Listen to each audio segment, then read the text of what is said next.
So hello students, welcome to scholars institute. आज हम class 10th का reflection of light chapter start करने वाले हैं। ये चैप्टर को मैं थॉरो डेप्थ में आपका ये वीडियो लेक्चर की सीरीज होने वाली है, जिसमें हम 10th बोर्ड से रिलेटेड जितने भी टॉपिक हैं सारे कवर करेंगे, सारे क्वेश्चंस कवर करेंगे। और इस वीडियो सीरीज के बाद ये मेरा चैलेंज है आपको कि आपको कोई भी एक्सटर्नल बुक वगैरह इधर उधर से उठाना नहीं पड़ेगा। मैं 100% क्वेश्चंस और थ्योरी इसी वीडियो सीरीज में कवर करने वाला हूं। ठीक है, तो चलो जल्दी से स्टार्ट करते हैं। हमारा चैप्टर है रिफ्लेक्शन ऑफ लाइट। अब रिफ्लेक्शन पढ़ने से पहले ये मालूम होना चाहिए कि रिफ्लेक्शन होता क्या है। Now what do you mean bye reflection? एक लाइट रे का आना, किसी चीज से टकराना और टकरा के बाउंस बैक हो जाना, उसी को हम रिफ्लेक्शन बोलते हैं, राइट। जैसे कि आप यहां पर देख सकते हो, है ना, इमेज में देखो सामने, यहां पर एक लाइट रे आ रही है, इस मिरर से टकरा रही है और टकरा के बाउंस बैक हो रही है। तो पर्टिकुलर इसी फिनोमिना को हम रिफ्लेक्शन ऑफ लाइट बोलते हैं। ठीक है, आप एक काम करोगे, मैंने आपके नोट डाउन करने के लिए पूरे पॉइंट्स पीपीटी में बना रखे हैं। मेरा एक्सप्लेनेशन बड़ा शॉर्ट रहेगा। जो पॉइंट्स है उसको आपको कॉपी में वीडियो को पॉज करके लिख लेना है। ठीक है, at the end of this video lecture आपको क्या दिमाग में रहना चाहिए बेटा, जो जो पॉइंट्स मैं बता रहा हूं वो बिल्कुल एक ही बार में हमको यहां पर दिमाग में स्टोर कर लेना है, समझ लेना है, बहुत ज्यादा रट्टाफिकेशन नहीं करना है। और नोट डाउन इसलिए करना है ताकि जब एग्जाम के समय हमको जरूरत पड़े उसको रिमाइंड कराने के लिए, तो हमारे पास कुछ होना चाहिए ताकि पढ़ के सीधा याद आ जाए कि हमने क्या पढ़ा था। ठीक है, तो वीडियो को पॉज कर करके आपको जहां जहां लगे आप पॉइंट्स को बिल्कुल नोट डाउन करते जाना। ठीक है, चलो। Now light. अब लाइट क्या होती है? तो light is a form of energy. आप पढ़े होंगे जूनियर सेक्शन में भी कि एनर्जी के वेरियस फॉर्म्स होते हैं। आपने काइनेटिक एनर्जी पढ़ी है, पोटेंशियल एनर्जी पढ़ी है, केमिस्ट्री में आपने हीट एनर्जी सुन लिया होगा, इलेक्ट्रिकल एनर्जी सुन लिया होगा। वैसे ही लाइट भी एक तरीके का एनर्जी का फॉर्म है। ठीक, now light is a form of energy. अब ये लाइट डेली बेसिस पे हमको क्या हेल्प करती है? ये लाइट हमको ऑब्जेक्ट्स को देखने में, जो ऑब्जेक्ट्स हमको नहीं दिखते अंधेरे में, अगर हम लाइट जलाएं तो ये लाइट जो है हमको ऑब्जेक्ट को देखने में हेल्प करती है। बोलो, करेक्ट है? जैसे कि यहाँ पर आप इमेज में देख सकते हो, है ना, ये लाइट है, it is a form of energy. यहाँ पर ये एक यूवी रेस क्रिएट करेगा जिसको प्लांट क्या है, एब्जॉर्ब करेगा, है ना। तो ये डायग्राम से आप समझ सकते हो light is a form of energy. और ये डायग्राम से आप ये समझ सकते हो कि लाइट, अच्छा ये बड़ा अच्छा एग्जांपल है। अगर आप ये पिक्चर देखो तो जो रोज है वो हमको रेड कलर का दिखता है। वो रेड कलर का हमको तब दिखता है जब उस रोज में लाइट पड़ती है, चाहे वो सनलाइट हो, चाहे वो ट्यूबलाइट की लाइट हो, या कोई भी लाइट हो। आप लाइट में रोज को देखोगे तो वो आपको रेड कलर का दिखेगा। अदरवाइज अगर आप अंधेरे में कभी भी रोज को देखोगे ना, तो देखना आपको उसका रेड कलर विजिबल ही नहीं होगा, आपको कलरलेस दिखेगा, ब्लैक कलर का समथिंग आपको नजर आएगा जब आप रोज को अंधेरे में देखोगे, है ना। तो लाइट क्या करता है बेटा? लाइट हमको ऑब्जेक्ट को देखने में हेल्प करता है। ठीक है, तो light is a form of energy. Light is needed to see things around us. We detect light with our eyes. Light enable us to see the object from which it comes or from which it is reflected. Points to be clear, I think so, है ना। जल्दी से आगे बढ़ते हैं। Now next topic है हमारा luminous object and non luminous object. यार, अब ये लुमिनियस ऑब्जेक्ट और नॉन लुमिनियस ऑब्जेक्ट क्या होता है? तो सबसे पहले लुमिनियस ऑब्जेक्ट को समझते हैं। वो ऑब्जेक्ट जिनके पास उनकी खुद की लाइट रेज होती है उनको हम लुमिनियस ऑब्जेक्ट बोलते हैं। जैसे कि सन, है ना, सामने आप इमेज को भी देखते जाओ, जैसे कि सन, कैंडल, टॉर्च, है ना, लाइट बल्ब, ये सारे ऐसे ऑब्जेक्ट है जिनके पास उनकी खुद की लाइट होती है, तो हम इन ऑब्जेक्ट को लुमिनियस ऑब्जेक्ट बोलते हैं। और कौन से ऑब्जेक्ट होते हैं जिनके पास उनकी खुद की लाइट नहीं होती? ढेरों है। Moon, chair, box, books, pen, curtain, wall, table, chair, है ना, वी ह्यूमन बीइंग, ये ऐसे ऑब्जेक्ट है ना जिनके पास उनकी खुद की लाइट नहीं होती, और इन्हीं ऑब्जेक्ट को हम नॉन लुमिनियस ऑब्जेक्ट बोलते हैं। होपफुली लुमिनियस नॉन लुमिनियस का कंसेप्ट आया समझ में, है ना। यहां पर भी वही लिखा हुआ है सारे डेफिनेशन। लुमिनियस ऑब्जेक्ट क्या होता है? The object like the sun, other stars, electric bulb, tubelight, torch, candle and fire etcetera which emit their own light are called luminous object. And what is non-luminous object? Those objects which do not emit light themselves but only reflect or scatter the light which falls on them are called non-luminous object. We can see the non-luminous object because they reflect light received from the luminous object into our eyes.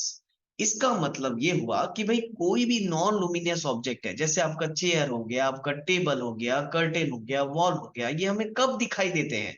ये हमको तब दिखाई देते हैं जब हम tubelight जलाते हैं। यानी कि ये जब लुमिनियस ऑब्जेक्ट जब लाइट रिफ्लेक्ट, जब लाइट को प्रोड्यूस करते हैं ना, तो ये लाइट जब नॉन लुमिनियस ऑब्जेक्ट की तरफ पड़ती है तो हमको वो नॉन लुमिनियस ऑब्जेक्ट दिखता है। जैसे एक अंधेरा कमरा है यार, मान के चलो एक बहुत ही अंधेरा कमरा है, वहां पर आपको कुछ नहीं दिखाई देगा।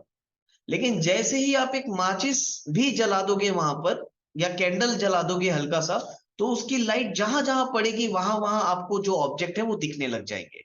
नॉन लुमिनियस ऑब्जेक्ट ऐसे ही दिखेंगे, जब तक उनपे लाइट रिफ्लेक्ट नहीं होगी वो हमको दिखेंगे नहीं, है ना। होपफुली ये सारे पॉइंट्स मैं आपको हिंदी में समझाता चल रहा हूँ, और ये पॉइंट्स को आपको कॉपी में नोट डाउन करता जाना है, क्योंकि एट द एंड हमको पेपर इंग्लिश में ही लिखना है बेटा, है ना। तो मैंने यहाँ पर ये जो डेफिनेशन है ये बुकिश लैंग्वेज में लिखी हुई है ना। समझो आप बिल्कुल अपने मन से, इवन दो एग्जाम में भी आप अपने मन से ही लिखना। ये बस आपके नोट्स बनाने के लिए मैंने पॉइंट्स दे दिए हैं, तो आप वीडियो को पॉज कर करके इसको लिख सकते हो, ठीक है। Now next, nature of light. Now what is the nature of light? अब लाइट का जो नेचर है ना बेटा, वो हिस्ट्री, बहुत अगर पुरानी हिस्ट्री में चले जाए ना, तो बहुत सारे साइंटिस्ट इस पे काफी सारी रिसर्च कर रखे हैं, है ना। पहले जमाने में ये पता था कि भाई जो लाइट है वो वेव की तरह बिहेव करता है। पहले ने बहुत पुराने जमाने में लोगों को ये मालूम था कि जो लाइट है वो वेव की तरह बिहेव करती है। अब ये वेव क्या होता है यार? तो हमको अभी वेव के बारे में ज्यादा नॉलेज तो नहीं है, तो आपको बस इतना याद रखना है, लाइट कभी किसी चीज से टकराती है ना, तो टकराने के बाद बेंड हो जाती है। कभी आपने ऐसा देखा है कि आपने टॉर्च जलाया हो या आपने प्रोजेक्टर लगाया हो, तो अगर वहां पर कोई बॉटल रखी है या वहां पर कोई भी एक ऑब्जेक्ट रखा है, तो लाइट देखना उससे टकरा के हल्की से ऐसा बेंड हो जाती है, राइट। या कभी आपने एक पेंसिल को पानी के मग के अंदर डाला होगा या ग्लास में डाला होगा, तो देखना जिस पॉइंट पे वाटर रहता है उस पॉइंट से हमको ऐसा लगता है पानी, पेंसिल जो है वो बेंड हो गई है। बोलो करेक्ट है? तो ये जो बेंडिंग ऑफ लाइट है ना, ये बेंडिंग ऑफ लाइट लाइट के वेव नेचर को शो करता है। तो पुराने जमाने में लोगों को ये मालूम था यार, लाइट जो है ना वो वेव की तरह बिहेव करती है, किसी चीज से टकराती है तो बेंड हो जाती है या बेंडिंग बिहेवियर शो करती है। फिर कौन आया? न्यूटन जी आए। अब न्यूटन जी जब आए ना, तो उन्होंने एक और फंडा बता दिया कि भाई लाइट तो वेव की तरह बिहेव करती ही है, मान लिया, लेकिन लाइट जो है वो पार्टिकल की तरह भी बिहेव करती है। अब लाइट पार्टिकल की तरह कैसे बिहेव करेगी? तो याद रखो, लाइट का पार्टिकल बिहेवियर ही हम पढ़ रहे हैं अभी। ये जो चैप्टर का हेडिंग है ना, रिफ्लेक्शन ऑफ लाइट, का मतलब लाइट का किसी चीज से टकराना और टकरा के बाउंस बैक हो जाना। यार ये कौन शो करेगा? आप एक टेनिस बॉल या कोई भी एक बॉल ले लो, उसको ऐसा दीवार में फेंको, तो जब वो दीवार में टकराएगी वो टकरा के बाउंस बैक हो जाएगी। तो ये बिहेवियर कौन शो करता है? तो ये बिहेवियर एक पार्टिकल शो करता है। तो लाइट का किसी चीज से टकराना और टकरा के बाउंस बैक होना, इसको हम रिफ्लेक्शन बोल रहे हैं, और यही रिफ्लेक्शन लाइट का पार्टिकल बिहेवियर शो करता है। आया समझ में? तो अब यहां से हमको दो थ्योरी मिल गई कि भाई लाइट जो है वो वेव की तरह भी बिहेव करता है, और लाइट जो है वो पार्टिकल की तरह भी बिहेव करता है। तो हम यहाँ अब से हमेशा ये बोलेंगे कि भाई नेचर ऑफ लाइट क्या है बेटा? लाइट का ड्वेल नेचर होता है। लाइट का ड्वेल नेचर होता है, लाइट वेव की तरह भी बिहेव करेगा और लाइट पार्टिकल की तरह भी बिहेव करेगा। मॉडर्न थ्योरी, जिसको हम क्वांटम थ्योरी ऑफ लाइट भी बोलते हैं, वो भी यही चीज एक्सप्लेन करती है कि भाई लाइट जो है वो ड्वेल नेचर का है, वो वेव की तरह भी बिहेव करेगा, पार्टिकल की तरह भी बिहेव करेगा। वेव नेचर क्या शो करता है? Bending of light. Particle nature क्या शो करता है? Reflection of light. होपफुली आपको क्लियर होगा। वीडियो को पॉज करके आराम से आप थ्योरी धीरे धीरे रीड कर सकते हो, है ना। मैं फट से आगे बढ़ता हूं। होपफुली आपको नेचर ऑफ लाइट बिल्कुल अच्छे से क्लियर हुआ है। नाउ आगे बढ़ते हैं। नाउ नेक्स्ट है रिफ्लेक्शन ऑफ लाइट। नाउ यार ये रिफ्लेक्शन ऑफ लाइट, बार बार तो यही बता रहा हूं राइट, कि लाइट का किसी चीज से टकराना और टकरा के बाउंस बैक हो जाना। लेकिन अब यहां पर कुछ कुछ चीजें हैं जो हमको बिल्कुल याद रखनी है। याद रखना, जो लाइट रे यहां पर आ रही है, जो पिंक कलर से मैंने यहां पर आपको एक लाइट रे आपको दिख रही होगी, ये लाइट रे बेटा देखो, ये आपका मिरर है। ये लाइट रे इस मिरर पे आ रही है। तो जो लाइट रे आती है, उस रे को हम बोलते हैं इंसिडेंट रे। क्या बोलेंगे? Incident ray. अब जैसी लाइट रे मिरर के पास आई, यानी कौन सी लाइट रे है? ये इंसिडेंट रे। अब जैसे ये मिरर पे टकराई, ये कौन से पॉइंट पे टकरा रही है? मिरर पे पी पॉइंट पे मिरर को टच कर रही है। आप ऐसा भी समझ सकते हो, पी पॉइंट पे मिरर पे टच कर रही है। तो जिस पॉइंट पे ये टच करती है, उस पॉइंट को हम बोलते हैं पॉइंट ऑफ कांटेक्ट। क्या बोलते हैं? Point of contact. ये आई इंसिडेंट रे, जिस पॉइंट पे टच करी उसको बोलेंगे पॉइंट ऑफ कांटेक्ट। और टकरा के बाउंस बैक होके इधर चले जाएगी, तो जब टकरा के इधर गई तो इस रे को हम क्या बोलते हैं? Reflected ray. क्या बोलेंगे? Reflected ray. जो रे आई उसको इंसिडेंट रे, जिस पॉइंट पे टकराई उसको बोलेंगे पॉइंट ऑफ इंसिडेंस, और इसके बाद टकरा के इधर चले गई तो इसको हम बोलते हैं रिफ्लेक्टेड रे। ना, जिस पॉइंट पे मिरर पे टकरा रही है ना, अगर उस पॉइंट पे आप देखो, अगर एक मिनट मैं पेन ले लेता हूं, है ना, ये ले लेते हैं, देखते हैं। अगर देखो इस पॉइंट पे ये टकरा रही है, तो अगर इस पॉइंट, इस मिरर पे इस पॉइंट के 90 डिग्री एंगल पे अगर मैं एक लाइन खींचू ना, डॉटेड लाइन आपको दिख रही होगी, ये डॉटेड लाइन जो होती है वो मिरर के परपेंडिकुलर होती है। ये डॉटेड लाइन जो होती है वो मिरर के परपेंडिकुलर होती है हमेशा। और इस डॉटेड लाइन को हम क्या बोलते हैं बेटा? नॉर्मल। इस डॉटेड लाइन को हम क्या बोलते हैं? नॉर्मल। जब भी रिफ्लेक्शन होगा ना, ये तीन रे बिल्कुल आपको क्रिस्टल क्लियर आंखों से नजर आ जानी चाहिए। कौन कौन सी रे? इंसिडेंट रे, रिफ्लेक्टेड रे और नॉर्मल। नॉर्मल कहां से बनाया मैंने? पॉइंट ऑफ कांटेक्ट से बनाया। और यहां पॉइंट ऑफ कांटेक्ट से 90 डिग्री के एंगल पे जो लाइन बनती है, इसी को हम बोलते हैं normal. This is very very important. ऐसा क्यों? देखो, एक बार जब मैंने ये नॉर्मल बना दिया, सो ये नॉर्मल से लेकर रिफ्लेक्टेड रे तक के इस एंगल को हम बोलते हैं एंगल ऑफ इंसिडेंस। ये जो आई है, ये आई क्या बताता है आपको? आई बताता है एंगल ऑफ इंसिडेंस। और ये एंगल कहां से लेकर कहां तक है बेटा? नॉर्मल से लेकर रिफ्लेक्टेड रे तक का ये जो एंगल है, ये सॉरी नॉर्मल से लेकर, पार्डन, नॉर्मल से लेकर इंसिडेंट रे तक का ये जो एंगल है, इस एंगल को हम बोलते हैं एंगल ऑफ इंसिडेंस। और नॉर्मल से लेकर रिफ्लेक्टेड रे तक का ये जो एंगल है, इस एंगल को हम बोलते हैं एंगल ऑफ रिफ्लेक्शन।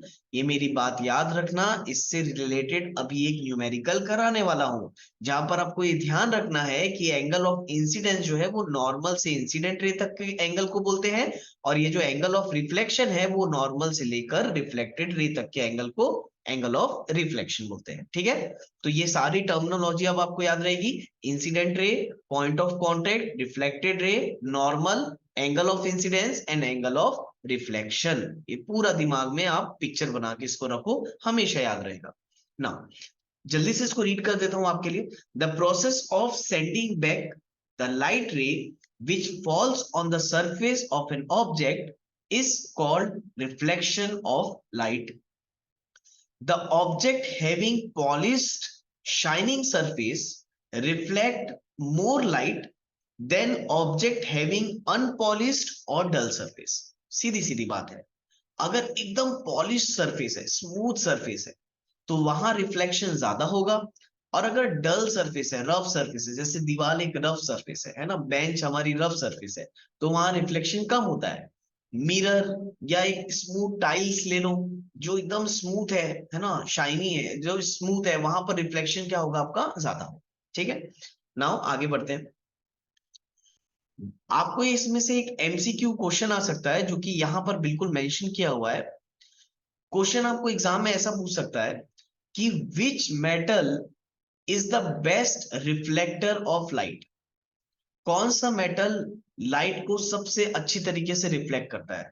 तो कौन सा मेटल है बेटा? Silver metal. ये हमेशा नोट पॉइंट करके आप बिल्कुल अभी के अभी कॉपी में लिख लो, silver metal is one of the best reflector of light, है ना।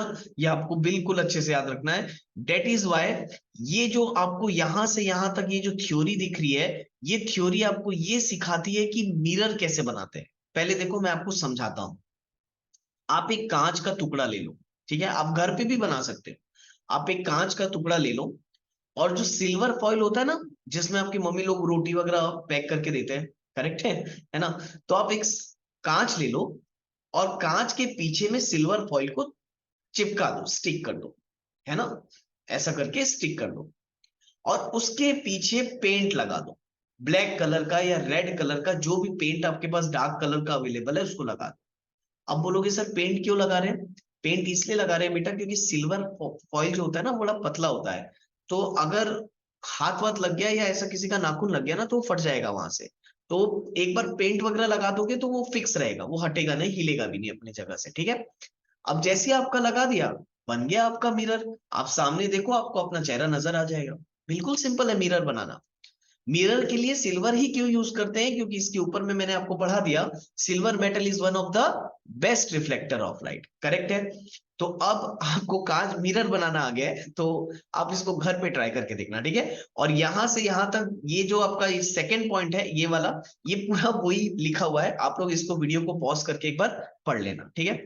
तो इस टाइप का होता है हमारा प्लेन मिरर। प्लेन मिरर में एक तरफ जहां आपको चेहरा दिखता है उसको हम स्मूथ सरफेस बोलते हैं, और जहां हमने सिल्वर फॉइल लगा के पेंट किया था उसको हम पॉलिश्ड सरफेस बोलते हैं ना। हमेशा ऐसा तो मिरर बनाएंगे नहीं, तो हम हमेशा कॉपी में 2D में इस टाइप का मिरर बनाते हैं। कभी भी प्लेन मिरर को अगर हमको शो करना है ना कॉपी में, तो हम उसको ऐसा शो करेंगे, जिसमें देखो ये जो सामने वाली लाइन दिख रही है, इसको हम फ्रंट साइड बोलेंगे। और ये हमारा स्मूथ सरफेस होगा, है ना, ये हमारा स्मूथ सरफेस होगा जहां पर हमको अपनी हमारी इमेज दिखेगी। और जो उसका बैक साइड है, जहां पर सिल्वर फॉइल वगैरह पेंट वेंट किया हुआ था, वो उसका बैक साइड होता है। और इसको हम पॉलिश सरफेस बोलते हैं। क्या बोलेंगे इसको हम? पॉलिश्ड सरफेस, है ना। तो ये आपको याद रहनी चाहिए बहुत ही अच्छी तरीके से भाई, ठीक। तो आगे बढ़ते हैं जल्दी से। नेक्स्ट दिया है, in our diagram a plane mirror is represented by a straight line having a number of short and oblique lines. ये इस तरीके से भाई प्लेन मिरर को कॉपी में रिप्रेजेंट किया जाता है। A ray of light is a straight line along which light travels। इसके पहले एक पॉइंट आया था पहली स्लाइड में, मैं बताना भूल गया आप लोग को। आप ये याद रखना, कोई अगर आपसे पूछे कि लाइट कैसे ट्रेवल करती है, लाइट कैसे ट्रेवल करती है, तो आप बोलना light always travel in a straight line path. Light हमेशा स्ट्रेट लाइन पाथ फॉलो करती है। ये आप बिल्कुल अच्छे से याद रखना, ठीक है। तो यहां वही बोल रहा है, a ray of light is a straight line along which light travels।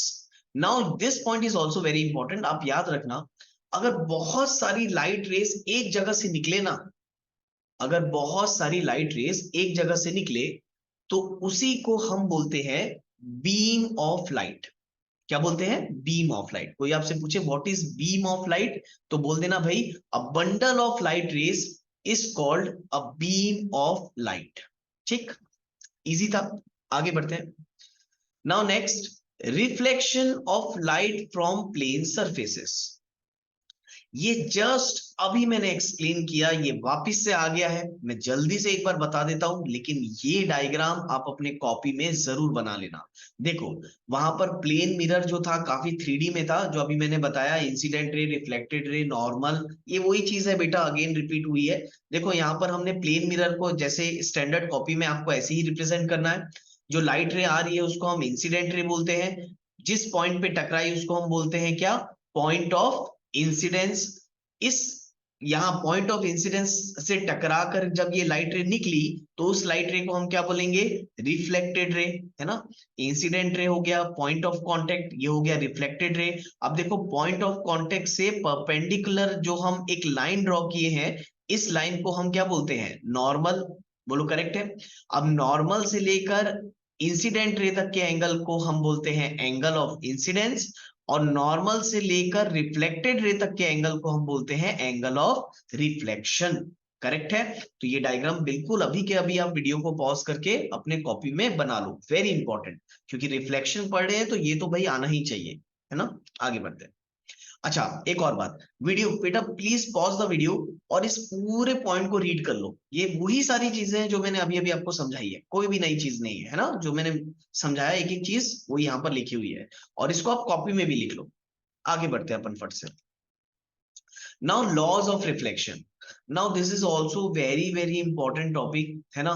Laws of reflection.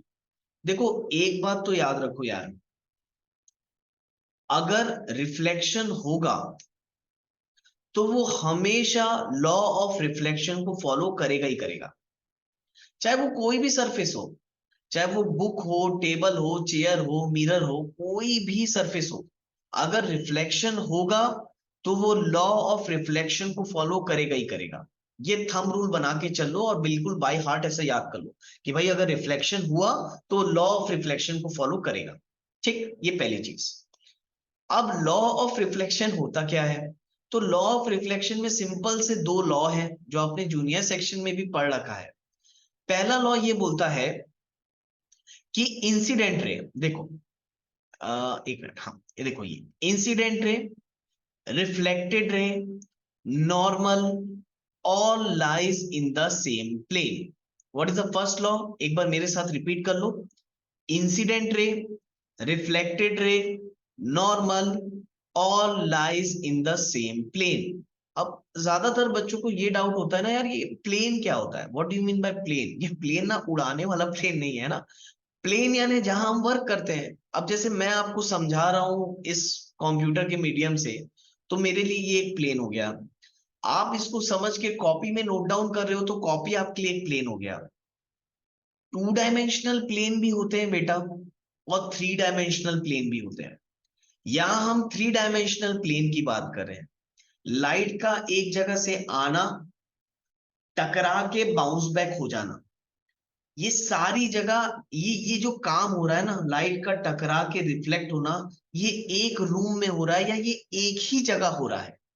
इसी को हम फर्स्ट लॉ बोलते हैं कि भाई incident ray, reflected ray, normal, all lies within the same plane. ये एक ही जगह काम हो रहा है भाई, एक ही प्लेन में एक ही रूम में ये काम हो रहा है। आ रहा है समझ में। तो याद रखना फर्स्ट लॉ आपको ऐसे ही याद करा दिया मैंने, incident ray, reflected ray, normal, आगे लगा दो all lies in the same plane. ये तीनों काम एक ही जगह हो रहे हैं, है ना। ऐसा नहीं हो रहा है कि लाइट को यहां मारा और स्कूल में जाके वो रिफ्लेक्ट हो रहा है ना। ऐसा थोड़ी ना होगा। ठीक है, तो ये याद रखना। और सेकेंड लॉ क्या होता है, सेकेंड लॉ तो बिल्कुल आपको अच्छे से याद होगा, ये 9th क्लास के मैथमेटिक्स में भी एक क्वेश्चन में आपने यूज किया होगा, जो बोलता है angle of incidence is equal to angle of reflection. यानी कि जब भी रिफ्लेक्शन हो, जब भी, चाहे वो कोई भी सरफेस हो, है ना, कोई मैटर नहीं करता, जब भी रिफ्लेक्शन होगा उसमें angle of incidence, angle of incidence क्या, नॉर्मल से लेकर इंसिडेंट रे तक का ये जो एंगल है, और नॉर्मल से लेकर रिफ्लेक्टेड रे तक का ये जो एंगल है, एंगल ऑफ रिफ्लेक्शन, ये दोनों हमेशा इक्वल होंगे। यानी जब भी रिफ्लेक्शन होगा, angle of incidence is always equal to angle of reflection. यानी अगर एंगल ऑफ इंसिडेंस मैं बोलूं 30 डिग्री है ना, तो एंगल ऑफ रिफ्लेक्शन कितना हो जाएगा, 30 डिग्री होना ही पड़ेगा। इसलिए मैंने शुरू में ही बोल दिया, दिल पे हाथ रख के बोल दो कि भाई जब भी रिफ्लेक्शन होगा वो हमेशा लॉ ऑफ रिफ्लेक्शन को फॉलो करेगा। और अगर लॉ ऑफ रिफ्लेक्शन 100% फॉलो होना ही है तो एंगल ऑफ इंसिडेंस और एंगल ऑफ रिफ्लेक्शन जो है वो हमेशा सेम होंगे। अगर एंगल ऑफ इंसिडेंस 30 डिग्री है तो एंगल ऑफ रिफ्लेक्शन को 30 डिग्री होना ही पड़ेगा। बोलो यहां तक आया अच्छे से समझ में, है ना। तो यही चीज यहां पर भी लिखी है। आप वीडियो को पॉज करके ये दोनों लॉ को लिख भी लो और तुरंत तुरंत याद कर लो, है ना। ज्यादा बेटर है जैसा मैं समझा रहा हूं आप उसको वैसे ही माइंड में याद रखो, और अपने मन से अपने ओन वर्ड्स में आप अपने कॉपी में भी लिख सकते हो। एक नोट पॉइंट है यार जिसको रीड करना काफी इंपॉर्टेंट है ना। सारे मेरे नोट पॉइंट्स काफी इंपॉर्टेंट होते हैं, वो उसमें से सीबीएसई में से क्वेश्चन आपको मिल सकता है। देखो लिखा है, please note that the law of reflection of light applies to all kind of mirrors, है ना, all kind of mirrors, plane mirror as well as spherical mirrors like concave mirrors and convex mirror, जो कि मैं आपको already बता चुका हूं। Law of reflection हर जगह फॉलो होगा। अगर रिफ्लेक्शन हुआ तो लॉ ऑफ रिफ्लेक्शन को फॉलो करेगा ही करेगा, ठीक है, तो ये याद रखना। जल्दी से आगे बढ़ते हैं। यार आपके लिए क्वेश्चन है, ये बड़ा अच्छा क्वेश्चन है। जब भी क्वेश्चन रेस करूँ ना सामने, तो आप बिल्कुल वीडियो को पॉज करके पहले खुद से बनाओ, फिर चेक करना कि आपका आंसर सही है कि नहीं है। If the angle of incidence is 35 degree, then the angle of reflection is, बच्चों वाला क्वेश्चन है। अरे भाई एंगल ऑफ इंसिडेंस 35 डिग्री है, तो एंगल ऑफ रिफ्लेक्शन कितना होगा यार? 35 डिग्री। लॉ ऑफ रिफ्लेक्शन हमेशा फॉलो होता है, तो इंसिडेंट एंगल अगर 35 डिग्री है तो रिफ्लेक्टेड एंगल भी कितना होगा? 35 डिग्री, करेक्ट है। जैसे कि यहाँ पर देखो, एंगल ऑफ इंसिडेंट 35 डिग्री, तो एंगल ऑफ रिफ्लेक्शन भी कितना? 35 डिग्री। जल्दी से आगे बढ़ते हैं, next question. If the angle of incidence is 45 degree, then the angle of reflection is, similar question. अरे ये तो तुम ऐसी चुटकियों में सॉल्व कर लोगे, है ना। अगर इंसिडेंट एंगल 45 डिग्री है तो रिफ्लेक्टेड एंगल भी कितना हो गया यार? 45 डिग्री। मजाक हो गया, ये सेम क्वेश्चन है। आगे बढ़ते हैं, ये बड़ा इंपॉर्टेंट है ना। छोटू सा टॉपिक है, लेकिन 1 मार्क का एमसीक्यूज बिल्कुल आपको एग्जाम में आ सकता है कभी भी। अब ये बोलना क्या चाह रहा है ना। तो ये नोट तो मैं रीड बाद में करूंगा, आप लोग का पूरा कंसंट्रेशन में इस डायग्राम पे चाहता हूं, तो प्लीज इस डायग्राम को देखो ध्यान से। नाउ इस डायग्राम को देखने से आपको एक चीज समझ में आ रही होगी कि भाई ये हो गया आपका प्लेन मिरर, ये हो गया आपका प्लेन मिरर। अब देखो ये रेड कलर की जो लाइन है ना बेटा, ये लाइट है। ये क्या है? लाइट है। हम क्या कर रहे हैं, एक मिरर पे लाइट को पास करा रहे हैं। ये मिरर है हमारा, और इस मिरर पे मैं क्या कर रहा हूं, एक लाइट को ऐसा पास करा रहा हूं। लेकिन इसको मैं कैसा पास करा रहा हूं, अगर आप ध्यान से नोटिस करोगे, तो इस लाइट रे को मैं मिरर पे 90 डिग्री एंगल पे भेज रहा हूं। यानी अगर ये मेरा मिरर है, तो मैं लाइट को मिरर के 90 डिग्री एंगल पे पास करा रहा हूं। और अगर मैं ऐसा करता हूं, तो आपको क्या होगा, आपको मालूम है? 90 डिग्री के एंगल पे अगर आप लाइट को पास कराते हो, तो वो लाइट सेम उसी पाथ में वापस चले जाएगी। यानी अगर लाइट ऐसे आई, तो इन the same direction light reflect होके वापस चली जाएगी। होगा क्या यहां पर, अगर ये रेड कलर की ये मेरी लाइट है, तो ये लाइट अगर मिरर पे 90 डिग्री पे मैं पास करा रहा हूं, तो ये लाइट रे को हम क्या बोलेंगे? ऑफ कोर्स इंसिडेंट रे, क्योंकि जो लाइट रे जाती है मिरर के पास, उस लाइट रे को हम क्या बोलते हैं? Incident ray. अब क्योंकि ये 90 डिग्री पे मैंने पास कराया था, ये वापस से रिफ्लेक्ट बैक हो जाएगी इन द सेम पाथ। तो वापस से जो रिफ्लेक्ट हो रही है उसको हम क्या बोलेंगे? Reflected ray. तो यहां पर पता चल गया भाई, ये हो गया इंसिडेंट रे, और ये क्या हो गया? Reflected ray. और ये ओ क्या कहलाएगा? ओ कहलाएगा पॉइंट ऑफ इंसिडेंस, क्योंकि हमने लाइट को इस पॉइंट पे इंसिडेंस कराया, तो यही कहलाएगा पॉइंट ऑफ इंसिडेंस। अब अगर मैं आपको बोलूं कि बेटा राम, इसमें नॉर्मल बना करके दिखाओ, क्या बोलूंगा मैं आपको? इसमें नॉर्मल कहां है? नॉर्मल बना करके दिखाओ। तो नॉर्मल हम कैसे बनाते हैं? जो भी पॉइंट ऑफ इंसिडेंस होता है, देखो ये है हमारा पॉइंट ऑफ इंसिडेंस, करेक्ट है। तो नॉर्मल अगर मुझे बनाना है, तो नॉर्मल पॉइंट ऑफ इंसिडेंस के परपेंडिकुलर होता है। यानी अरे ये तो यही लाइन हो गई यार। अगर मैं इस पॉइंट ऑफ इंसिडेंस से मैं एक परपेंडिकुलर लाइन बनाऊं, तो ये तो सेम लाइन है जो लाइन हमारी लाइट की थी। यानी मैं नॉर्मल भी इसी को बोलूंगा।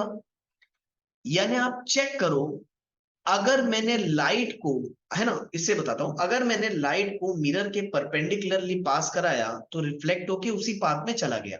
यानी मेरा इंसिडेंट रे भी यही वाला पाथ है, रिफ्लेक्टेड रे भी यही वाला पाथ है, और नॉर्मल भी यही है। यानी एक ही लाइन तीनों चीज बता रही है आपको। इंसिडेंट रे भी बता रही है, रिफ्लेक्टेड रे भी बता रही है और नॉर्मल भी बता रहा है। बोलो करेक्ट है? तो हमेशा आप दिमाग में याद रखना, this is very very important, कि कभी भी एक प्लेन मिरर में अगर हम लाइट को परपेंडिकुलरली पास कराते हैं तो वो उसी पाथ में वापस रिफ्लेक्ट बैक हो जाता है। और अगर आपको ये क्वेश्चन आ गया कि भाई उसी पाथ में वापस क्यों जा रहा है, अगर हम लाइट को 90 डिग्री के एंगल पे मिरर पे ऐसा पास करा रहे हैं तो वो उसी पाथ में वापस क्यों जा रहा है, तो अगर इस क्यों का आंसर देना है तो ये डायग्राम को समझना बहुत जरूरी है। अब इस डायग्राम से मैं आपको एक क्वेश्चन पूछूं कि भाई बताओ इस डायग्राम के हिसाब से एंगल ऑफ इंसिडेंस कितना होगा और इस डायग्राम के हिसाब से एंगल ऑफ रिफ्लेक्शन कितना होगा। Please answer it. Pause the video, 2 minute के लिए सोचो और फिर आंसर करना मुझे। ठीक, नाउ आप में से कुछ स्टूडेंट्स ने 100% मेरा ये चैलेंज है, आपने सोचा होगा कि एंगल ऑफ इंसिडेंस 90 डिग्री होगा। कुछ बच्चों को शायद समझ में नहीं आया होगा और कुछ बच्चे मुझे ऐसा लगता है वो बोले होंगे कि 0 डिग्री होगा। नाउ करेक्ट क्या है? तो पहले तो ये देखो एंगल ऑफ इंसिडेंस होता क्या है। तो भाई एंगल ऑफ इंसिडेंस होता है नॉर्मल से लेकर के इंसिडेंट रे तक का एंगल। अगर ये नॉर्मल है तो नॉर्मल से लेकर इंसिडेंट रे तक का जो एंगल है उसको हम एंगल ऑफ इंसिडेंस बोलते हैं। तो यार यहां देखो, अब यहां पर ध्यान से देखो, मैं ना कलर दूसरा यूज कर लेता हूं, है ना, रेड रेड समझ में नहीं आएगा नहीं तो इन कलर ब्लू कर लेते हैं। अब देखो यार, यहां पर इंसिडेंट रे भी यही है और यहां पर नॉर्मल भी यही है। तो जब एक लाइन के ऊपर में दूसरी लाइन है तो मैं आपसे पूछना चाहता हूं, इंसिडेंट रे भी वही है, नॉर्मल भी वही है, तो क्या दोनों के बीच में कोई एंगल बना क्या? एक लाइन के ऊपर दूसरी लाइन अगर ओवरलैप हो रखी है तो यहां पर क्या कोई ऐसा एंगल बन रहा है क्या? कोई एंगल बन ही नहीं रहा है। और अगर कोई एंगल बन ही नहीं रहा है तो एंगल ऑफ इंसिडेंस क्या है? एंगल ऑफ इंसिडेंस सीधा सीधा कितना हो जाएगा बेटा? 0 डिग्री। किसी ने अगर 0 डिग्री सोचा था तो very good, it is correct answer. Angle of incidence कितना होगा? 0 डिग्री। और हमको लॉ ऑफ रिफ्लेक्शन बहुत अच्छे से मालूम है कि एंगल ऑफ इंसिडेंस अगर 0 डिग्री है तो एंगल ऑफ रिफ्लेक्शन भी कितना हो जाएगा? 0 डिग्री। सीधी सीधी बात है। अगर लाइट रे 90 डिग्री पे आई इसका मतलब इंसिडेंट एंगल 0 डिग्री है, और अगर इंसिडेंट एंगल 0 डिग्री है तो एंगल ऑफ रिफ्लेक्शन कितना हो जाएगा? 0 डिग्री। यानी लाइट उसी पाथ में वापस चले जाएगी। तो पहले मैंने थ्योरी बताया, फिर उसको न्यूमेरिकली प्रूफ कर दिया कि ऐसा ही होगा, इसके अलावा कुछ नहीं हो सकता, क्योंकि इंसिडेंट एंगल 0 है, लॉ ऑफ रिफ्लेक्शन फॉलो करेगा, तो रिफ्लेक्टेड एंगल भी कितना होना चाहिए? 0 डिग्री। इसको मैंने इतना टाइम देके इसलिए समझाया बेटा क्योंकि बोर्ड में 1 मार्क का भी क्वेश्चन एक चैप्टर से बहुत मायने रखता है और यहां से क्वेश्चन एक्सपेक्ट कर सकते हो। ठीक है, तो ये हमेशा याद रखना, चाहे स्पेरिकल मिरर हो चाहे प्लेन मिरर हो, अगर लाइट 90 डिग्री पे मिरर पे पास कराओगे तो वो उसी पाथ में रिफ्लेक्ट बैक हो जाएगा। क्यों हो जाएगा? क्योंकि angle of incidence 0 degree, angle of reflection भी 0 डिग्री। हाँ, है ना, कुछ टॉपिक होता है जिसको पढ़ाने में बहुत ज्यादा एनर्जी लगती है ना, कुछ कुछ टॉपिक आते जाएंगे। जैसे ये वाला मैंने बहुत फोकस किया क्योंकि एग्जाम में आता है। अब फटाक से वीडियो को पॉज करके नोट डाउन कर लो, जो जो दिख रहा है आपको वो आप कॉपी में लिख सकते हो। जल्दी से मैं आगे बढ़ता हूँ, ठीक है। Now next, regular reflection and diffuse reflection. Now यार, रेगुलर रिफ्लेक्शन क्या होता है और डिफ्यूज रिफ्लेक्शन क्या होता है, हमको ये देखना है। अगेन वर्ड से बिल्कुल क्रिस्टल क्लियर समझा दूंगा तुमको मैं। रेगुलर रिफ्लेक्शन क्या होता है? अगर एक स्मूथ सरफेस है, कैसा सरफेस है? स्मूथ सरफेस, यानी कि मिरर हो गया, टाइल्स हो गया, ये स्मूथ सरफेस आते हैं। स्मूथ सरफेस में जब भी रिफ्लेक्शन होता है ना बेटा, उस रिफ्लेक्शन को हम रेगुलर रिफ्लेक्शन बोलते हैं। और ऐसा क्यों? क्योंकि ये रे इसके रिफ्लेक्शन ना बहुत प्यारे दिखते हैं। देखो इसमें प्यार से बिल्कुल पैरेलली लाइट रेज आएंगी। कभी भी बहुत दूर से जब लाइट रे आती है ना, कुछ डिस्टेंस से जब लाइट रे आती है तो हम उसको पैरेलल कंसीडर करते हैं। तो देखो इसमें प्यार से पैरेलल लाइट रेज आई, यहां पर टकराई, और बिल्कुल देखो बिल्कुल एकदम खूबसूरत तरीके से ये बिल्कुल वापस चले जा रही है, यानी बिल्कुल प्यार से आई और स्मूथ तरीके से वापस चले गई। और इसी रिफ्लेक्शन को हम रेगुलर रिफ्लेक्शन बोल रहे हैं, यानी यहाँ पर बिल्कुल पैरेलल लाइट रेज आई और टकरा के बिल्कुल पैरेलली वापस चले गए। और ये कब, इस टाइप का डायग्राम आपको कब देखने के लिए मिलेगा? ये हमेशा आपको स्मूथ सरफेस पे देखने मिलेगा, है ना, ये आपको हमेशा स्मूथ सरफेस पे मिलेगा। और इसी रिफ्लेक्शन को रेगुलर रिफ्लेक्शन बोलते हैं। तो what is a regular reflection? Reflection in a smooth surface is known as a regular reflection. Now second one, diffuse reflection किसको बोलते हैं? Now what is diffuse reflection?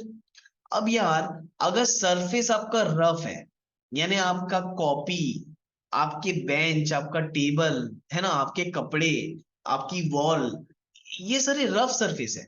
और रफ सरफेस में जब भी रिफ्लेक्शन होगा, उस रिफ्लेक्शन को हम डिफ्यूज रिफ्लेक्शन बोलते हैं। क्यों? क्योंकि वहां लाइट थोड़ी खूबसूरत नहीं दिख रही होगी, है ना।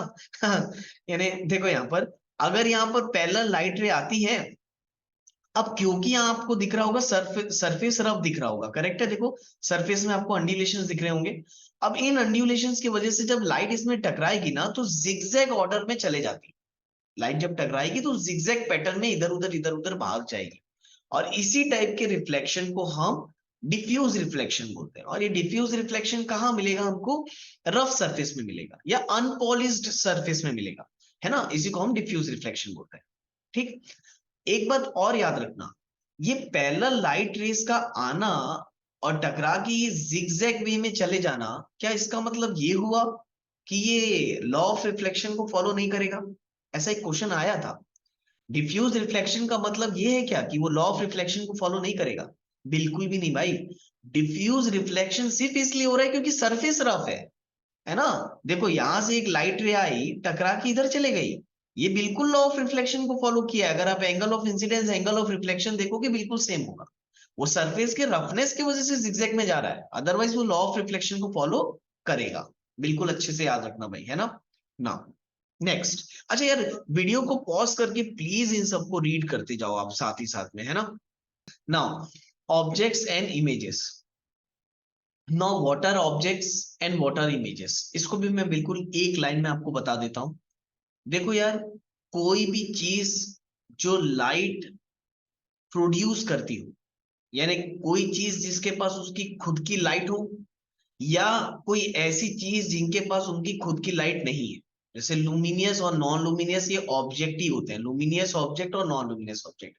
एनीथिंग जिनके पास उनकी खुद की लाइट हो, या एनीथिंग जो किसी से लाइट लेके रिफ्लेक्ट होते हो, उन्हीं को हम क्या बोलते हैं? ऑब्जेक्ट्स। एकदम सिंपल लैंग्वेज में, है ना। दो ही तरीके के ऑब्जेक्ट्स हो सकते हैं, लुमिनियस, नॉन लुमिनियस, जिनके पास उनकी खुद की लाइट हो या जिनके पास उनकी खुद की लाइट ना हो, है ना, वो रिफ्लेक्शन की वजह से हमको दिखते हैं, उसको हम क्या बोलते हैं? ऑब्जेक्ट। ठीक। अब इमेजेस क्या होती है? नाउ इमेज का भी बिल्कुल वन वर्ड में डेफिनेशन याद रखो। It is a optical appearance of an object. What is images? What are images? It is an optical appearance of an object. एक ऑब्जेक्ट के ऑप्टिकल अपीयरेंस को ही हम इमेज बोलते हैं, है ना। जैसे हमको इमेज, जनरली हम दो टाइप की image day to day life में देखते हैं। एक तो भाई मिरर के सामने जब हम खड़े होते हैं वो इमेज बनती है, वो भी एक इमेज है, ऑप्टिकल अपीयरेंस है। एक सिनेमा हॉल में जब हम बैठ के मूवी देखते हैं, वहां पर भी हमको एक इमेज दिखती है, वो भी एक तरीके का ऑप्टिकल अपीयरेंस है। तो इमेज क्या होता है? Optical appearance of an object. ठीक। Again please pause the video, write down the notes, और इनको रीड भी करना है ना। वीडियो को पॉज कर करके रीड कर लो। आगे बढ़ते हैं।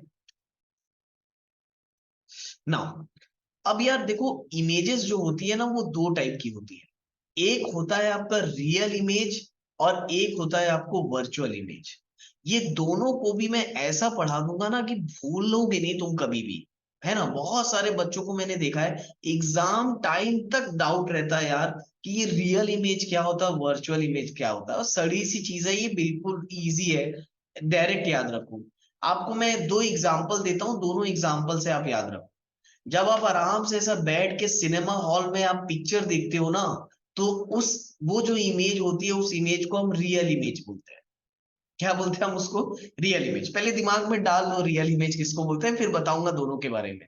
है ना। तो हम जब भी थिएटर में बैठ के आज से मूवी देखेंगे, हम ये सोचेंगे यार हम रियल इमेज देख रहे हैं, ठीक है।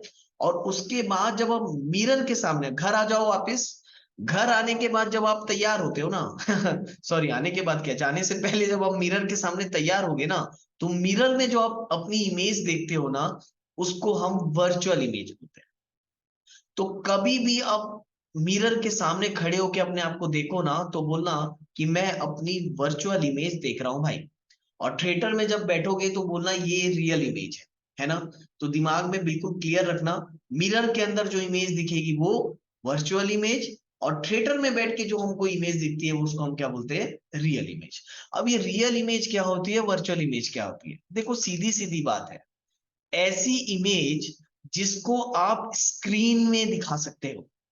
ऑफ कोर्स ना, सिनेमा हॉल में एक बड़ा स्क्रीन होता है, प्रोजेक्टर से हम देखते हैं ना, स्क्रीन में देखते हैं। तो ऐसी इमेजेस जिसको आप स्क्रीन में देख सकते हो, उन इमेजेस को हम रियल इमेज बोलते हैं। और ऐसी इमेजेस जिसको स्क्रीन में दिखाना इम्पॉसिबल है, आप स्क्रीन में दिखा ही नहीं सकते, उन इमेजेस को हम वर्चुअल इमेज बोलते हैं। वर्चुअल का मतलब इमेजिनरी भी होता है, इमेजिनरी इमेज। अब आप एक बात बताओ, आप मिरर के सामने खड़े हो, मिरर के अंदर आपकी इमेज बन रही है, और मैं आपको बोलूं कि भाई उस इमेज को बाहर निकाल के एक स्क्रीन में दिखाओ, तो क्या आप दिखा पाओगे? बिल्कुल भी नहीं। अरे भाई, प्लेन मिरर के अंदर की इमेज को हम बाहर कैसे निकाल देंगे, है ना। तो that is why it is known as virtual image, क्योंकि हम उसको स्क्रीन में नहीं दिखा सकते, है ना।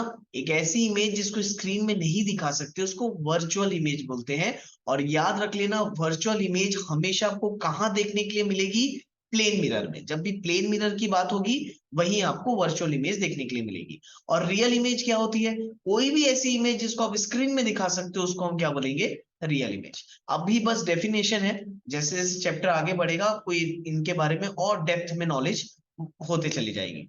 Again please pause the video, in points को आप रीड करो और नोट डाउन करते जाओ, है ना।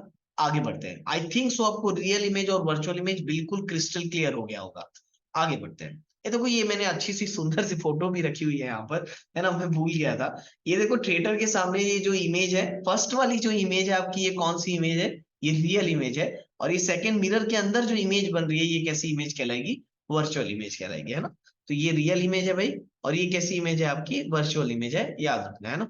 आगे बढ़ते हैं।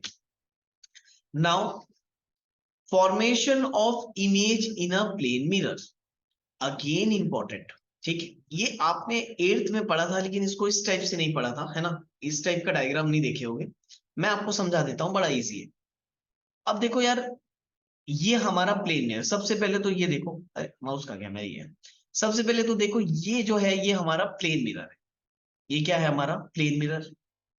ये इसका स्मूथ सरफेस है, और ये इसका बैक साइड है, पीछे वाला हिस्सा, मिरर के पीछे वाला हिस्सा।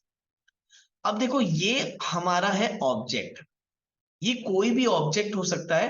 एट प्रेजेंट ये ऐसा सर्कल बना हुआ है, तो आप इमेजिन कर लो कि ये क्या है, आपका बल्ब है। ये क्या है, आपका बल्ब है। अब देखो, बल्ब को जैसे आप जलाओगे तो बल्ब से बहुत सारी लाइट रेज निकलेंगी यार, इन्फिनाइट लाइट रेज निकलेंगी। हम इन्फिनाइट लाइट रेज का तो एग्जांपल ले नहीं सकते। तो यहां पर मैं दो लाइट रे कंसीडर कर रहा हूं। देखो, बल्ब से यहां पर दो लाइट रेज निकल रही है ना। एक ओ से ए, जो आपको यहां दिख रहा होगा, और एक ओ से बी। एक एक करके समझते हैं। देखो, जैसे ही ये ओ से ए लाइट रे आया, इस मिरर से टकराया, ये बाउंस बैक हो गया और ए से कहां चला गया, एक्स। तो ओ से ए आया और ए से कहां गया, एक्स पे। वैसे सेकेंड लाइट रे मैंने कंसीडर किया, जिसमें ओ से बी, ये एक लाइट रे लिया हमने, और रिफ्लेक्शन के बाद वो कहां चला गया, बी से वाई में। ठीक है, ए से रिफ्लेक्ट होके एक्स पे चला गया, बी से रिफ्लेक्ट होके वाई पे चला गया। सिंपल शॉर्ट, आप ऐसा याद रखो। अब देखो, ये वाली जो लाइट रे है, ए से एक्स रिफ्लेक्टेड जो लाइट रे है, इसको मैं मिरर के अंदर एक्सटेंड कर रहा हूं डॉटेड लाइन से, यानी AX को हमने यहां पर एक्सटेंड किया है। देखो, ये मिरर के अंदर। अब यार तुम एक बात मुझे ये बोल सकते हो, सर मिरर के अंदर कैसे एक्सटेंड करेंगे यार? मिरर के अंदर तो कुछ नहीं होता है, तो आप मिरर के अंदर कैसे एक्सटेंड कर रहे हो? बिल्कुल सही बात है, मैं ये एक इमेजिनरी एक्सिस पे काम कर रहा हूं, ये एक्चुअल में एग्जिस्ट नहीं करती, ये एक्चुअल में है ही नहीं। सिर्फ समझाने के लिए आप इमेजिन कर लो कि मिरर के अंदर हम एक लाइन को एक्सटेंड कर रहे हैं इन इमेजिनेशन, वो एक इमेजिनरी एक्सेस हो गई। वैसे ही मैंने बी वाई, जैसे मैंने ए एक्स को एक्सटेंड किया यहां तक, और वैसे ही मैं बी वाई को एक्सटेंड करूंगा पीछे। अब आप देखोगे जैसे ही आप ये दोनों लाइन को एक्सटेंड करते चले जाओगे, ये दोनों लाइन पर्टिकुलर इस पॉइंट पे मीट करेंगी, और ये दोनों लाइन जिस पॉइंट पे मीट करती है ना, वहीं पर आपकी क्या बनती है? इमेज। यानी कि अगर ये प्लेन मिरर है और ये बल्ब है ना, तो ये जो बल्ब की इमेज है, मैं ऐसा रख लेता हूं, समझ में आ जाएगा। ये जो बल्ब की इमेज है ना, ये मिरर के अंदर आपको कुछ यहां पर नजर आएगी। यानी जितने डिस्टेंस में ये बल्ब होगा ना, उतने ही डिस्टेंस में आपको इमेज बनती हुई मिरर के अंदर नजर आएगी। यानी अगर यहां पर मैंने ऑब्जेक्ट को रखा है, ध्यान से समझो प्लीज, यहां पर मैंने अगर ऑब्जेक्ट को रखा है, तो मिरर के अंदर यहां पर हमको उसकी इमेज, यानी बल्ब की इमेज हमको यहां पर बनती हुई कुछ नजर आएगी। अब यहां पर प्लेन मिरर की कुछ प्रॉपर्टीज होती हैं जो आपको बहुत अच्छे से याद रखनी है, और वो बहुत इजी प्रॉपर्टी होती है। पहली चीज, और ये मैं आपको बिल्कुल डे टू डे लाइफ से कनेक्ट करके बताता हूं। देखो यार, जब आप मिरर के सामने खड़े होते हो, तो मुझे एक बात बताओ, जिस साइज के आप होते हो, क्या बिल्कुल उसी साइज के ही आप मिरर के अंदर भी दिखते हो? ऐसा तो कभी नहीं होता है कि हम मिरर के सामने खड़े हैं और एकदम छोटे दिख रहे हैं, है ना? और ऐसा भी नहीं होता कि मिरर के सामने खड़े हैं और एकदम बड़े दिख रहे हैं, ऐसा कभी नहीं होता। वो मैजिकल मिरर्स होते हैं, वो अलग बात है ना, वो सर्कस वगैरह में। अदरवाइज प्लेन मिरर में जिस साइज के हम हैं, उसी साइज की हमको इमेज दिखती है। तो मिरर की सबसे पहली प्रॉपर्टी हमको यहां सीखने के लिए मिलती है कि भाई ऑब्जेक्ट ऑब्जेक्ट एंड इमेज हमेशा सेम साइज के होते हैं। इनका इनका साइज हमेशा कैसा रहेगा? सेम। ये हमेशा सेम साइज के आपको देखने के लिए मिलेंगे। जिस साइज का आपका ऑब्जेक्ट होगा, उसी साइज का आपका इमेज होगा। देखो यहाँ लगभग एक पॉइंट साइज का बल्ब था, तो उतने ही साइज का हमको यहाँ इमेज देखने के लिए मिल रहा है। दूसरी चीज, आप कभी ऑब्जर्व करना, आपके घर पे मिरर अगर लगा हो, तो देखना जब आप मिरर से दूर खड़े होते हो, तो आपको इमेज भी मिरर के अंदर दूर दिखती है। यानी अगर मैं कुछ डिस्टेंस में मिरर पे खड़ा हूं ना, मिरर अगर मेरे सामने और मैं कुछ डिस्टेंस पे खड़ा हूं, तो इमेज भी मुझे कुछ डिस्टेंस पे खड़े हुई नजर आएगी। और मैं जैसे जैसे मिरर के पास आऊंगा, मेरी इमेज भी मुझे पास आती हुई नजर आएगी। बोलो राइट और नॉट? अगर हम दूर खड़े हैं तो हमको इमेज भी दूर दिखेगी, और अगर हम जैसे जैसे पास आएंगे, हमको इमेज भी वैसे वैसे पास आती हुई नजर आएगी। राइट? इससे हमको एक और चीज पता चली कि भाई, यहां देखो, जितना डिस्टेंस में ऑब्जेक्ट रखा है, यानी सपोज ऑब्जेक्ट अगर 2 मीटर के डिस्टेंस पे रखा है, तो इमेज भी हमको 2 मीटर के डिस्टेंस में ही मिलती है इन अ प्लेन मिरर। जितने मिरर से जितने डिस्टेंस पे ऑब्जेक्ट रखा है, उतने ही डिस्टेंस पे हमको हमेशा इमेज भी मिलती है। यानी ऑब्जेक्ट और इमेज हमेशा हमको सेम डिस्टेंस पे मिलते हैं। याद रहेगा? थर्ड पॉइंट, थर्ड पॉइंट जो कि बहुत कॉमन है, आपको हमेशा वर्चुअल इमेज देखने के लिए मिलती है। मिरर के अंदर जब भी इमेज बनेगी, वो हमेशा वर्चुअल इमेज कहलाती है, क्योंकि इस इमेज को आप किसी स्क्रीन में नहीं दिखा सकते, जो मैंने अभी अभी आपको बताया था। तो ये 3 पॉइंट हो गए। चौथा पॉइंट एक और है जो कि मोस्ट इंपॉर्टेंट है, जिसको हम बोलते हैं lateral inversion. Inversion. Now lateral inversion क्या है? इंग्लिश में सुनने में बड़ा भारी लगता है यार, हम ये डे टू डे लाइफ में डेली देखते हैं। कभी भी आप मिरर के सामने खड़े हो जाओ और अपना लेफ्ट हाथ ऊपर करना या राइट हाथ ऊपर करना, जैसे मैं अभी अपना राइट हाथ ऊपर किया हूं। अगर आप मिरर के सामने अपना राइट हाथ ऊपर करोगे ना, राइट हैंड ऊपर करोगे ना, तो आपको मिरर के अंदर जो आपकी इमेज है वो अपना लेफ्ट हैंड ऊपर करेगी। जैसे कि ये लाइव एग्जांपल अभी का ले लो, मैं अपना राइट हैंड ऊपर कर रहा हूं लेकिन वीडियो में आपको मेरा लेफ्ट हैंड नजर आ रहा होगा, और मैं अगर अपना लेफ्ट हैंड उठाऊं तो वीडियो के अंदर वो आपको मेरा राइट हैंड नजर आ रहा होगा। बोलो करेक्ट है? इसी इसी इसी प्रोसेस को लेटरल इन्वर्जन बोलते हैं, यानी इसी फिनोमिना बोलना चाहिए ना। इसी फिनोमिना को हम क्या बोलते हैं? लेटरल इन्वर्शन, यानी लेफ्ट का राइट दिखेगा और राइट का क्या दिखेगा? लेफ्ट दिखेगा। ठीक। तो that is the four major properties of a plane mirror जो आपको याद रखना है कि भाई ऑब्जेक्ट हमेशा सेम, ऑब्जेक्ट और इमेज सेम साइज के होते हैं, ऑब्जेक्ट और इमेज हमेशा सेम डिस्टेंस में हमको मिलता है, इमेज हमेशा वर्चुअल मिलेगी, और हमको कैसा दिखेगा? लेफ्ट का राइट दिखेगा, राइट का लेफ्ट दिखेगा, जिसको हम लेटरल इन्वर्शन बोलते हैं। करेक्ट है? तो होपफुली आपको समझ में आएगा। प्लीज पॉज द वीडियो और आप इसको नोट डाउन कर लो, वेरी इंपॉर्टेंट। ठीक है? Now the position of image form in a plane mirror. जो जो चीजें मैंने अभी आपको समझाई है ना, देखो ये 4 पॉइंट्स मैंने समझाए, चारों पॉइंट्स लिखे हुए हैं, आप ये चारों पॉइंट्स को कॉपी में लिख लेना। लेटरल इन्वर्शन क्या होता है ये भी मैंने अभी अभी आपको पढ़ाया, तो इसको भी आप कॉपी में लिख लो। ठीक है? तो यहां पर मैंने रिफ्लेक्शन का फर्स्ट पार्ट पूरा कंप्लीट कर दिया है। फर्स्ट पार्ट में आज हमने ये सीखा कि भाई प्लेन मिरर, पूरा का पूरा की प्लेन मिरर के बारे में मैं आपको पढ़ाया हूं कि प्लेन मिरर क्या होता है, रिफ्लेक्शन क्या होता है, उसका लॉ क्या होता है, प्लेन मिरर की प्रॉपर्टी क्या होती है। तो आज के वीडियो लेक्चर के लिए मैं यहीं तक रखता हूं।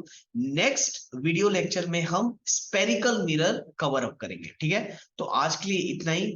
Take care. और अगर आपको वीडियो पसंद आया हो तो प्लीज प्लीज अपने दोस्तों के साथ इसको शेयर करो, वीडियो को लाइक जरूर कर देना, और अगर आप चैनल पे नए हो तो प्लीज चैनल को सब्सक्राइब करना मत भूलना। ठीक है? Thank you, have a nice day, bye bye बेटा।